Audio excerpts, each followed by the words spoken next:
Hello, I'm Stephen Gold, the author of The Return of Breaking Law, the book. Oh no, don't say the book What I Wrote. It's no way for an ex-judge to speak. Well, you're quite right, actually. It's my New Year's resolution to speak proper. Properly. It's great teasing that man. Anyway, a happy new year to you, full of interesting law, and let's take a look at the latest.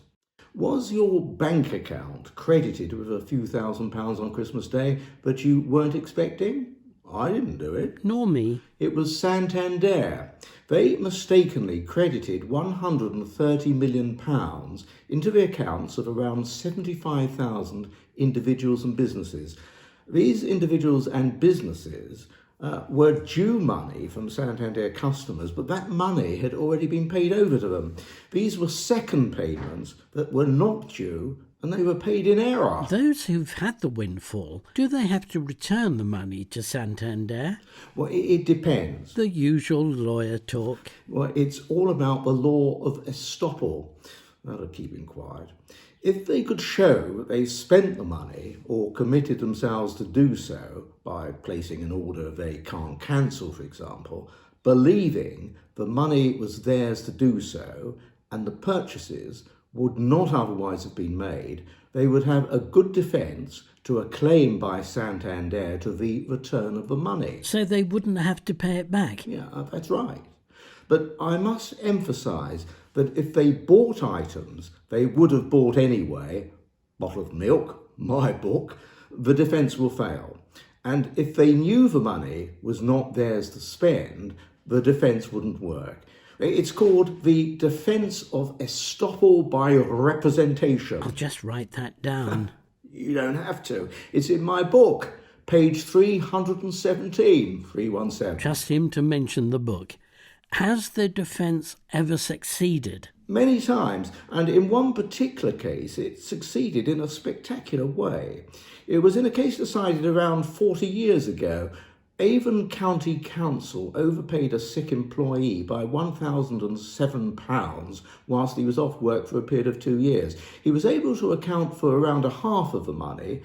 Among other things, he'd bought clothes from Burton's, remember them, and he put down £130 for a deposit on a car. But because he couldn't recall how every penny had been spent, the Court of Appeal ruled that he didn't have to pay back anything. Nice one.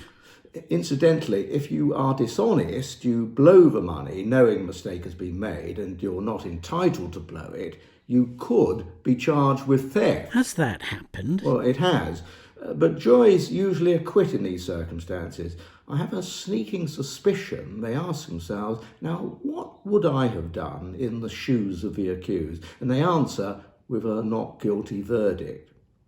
And now a vaccination that has gone wrong. There's a scheme under which compensation will be paid if a vaccination has caused death or caused severe adverse reactions.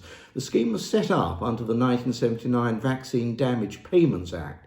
It was originally intended to focus on vaccinations offered as part of childhood immunisation programmes administered by the government, and it covered diseases such as diphtheria, measles, mumps and polio. But for the past year, it's been extended by parliamentary order to cover COVID-19 and the vaccination of adults as well as children. Responsibility for running the scheme has just been taken over, again by parliamentary order, by the Department of Health and Social Security in place of the Department of Work and Pensions, and it's being handled by the NHS Business Services Authority. Claims should be made to them by the personal representatives of any deceased person or by on behalf of the person vaccinated. The compensation paid is a fixed amount of £120,000. However, only around 14% of claims have been allowed, and the majority have failed because medical assessments have concluded that the vaccination was not the cause of the disability. What I can reveal is that in relation to COVID-19 claims, up to the beginning of last month, December, there had been 562 claims, and that as yet none of them has been decided on. For a successful claim, it isn't necessary to prove fault. Well, elsewhere in law land, if you're a residential landlord and bringing proceedings for possession against your tenant, the temporary requirement for you to notify the court when you start the case about what to your knowledge has been the effect of the pandemic on your tenant has been extended to the 30th of June 2022. You have to give similar notice at the hearing. Fail to comply and the case could be put off. Now, a question for Mr. Brainbox. What do company directors, estate agents and lawyers have in common? They all earn too much money. Well, if they earn it, that's okay. No, it's that they are among the most hated people in the country. Haven't you forgotten ex-judges? Well, that's enough from you. It's the directors I want to concentrate on. Hated because generally they're not personally liable for their company's debts, and generally if a company goes up owing you money, you cannot go after any of the directors individually to recover it. There are exceptions, and I deal with them fully in my book. Directors who've been up to no good, though, can be disqualified for up to 15 years from acting as a director of another company or being concerned in its management. A fat lot of good that is, if you're a victim of their wrongdoing. Well, actually, quite a lot of good. Because since 2015, where a director is disqualified or gives an undertaking to a court in disqualification proceedings that they won't act as a director for a specified period, you can be awarded compensation for any loss you've suffered as a result of their culpable behaviour, if the director's conduct has caused it. But this law has been imperfect. It's only applied where a company's been wound up by the court, not where it's been dissolved by the directors. Well, the law's changing.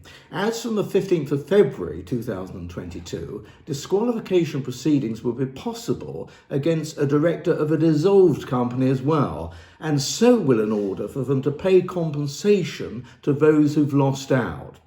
The court will be able to take account of their conduct both before and after the 15th of February.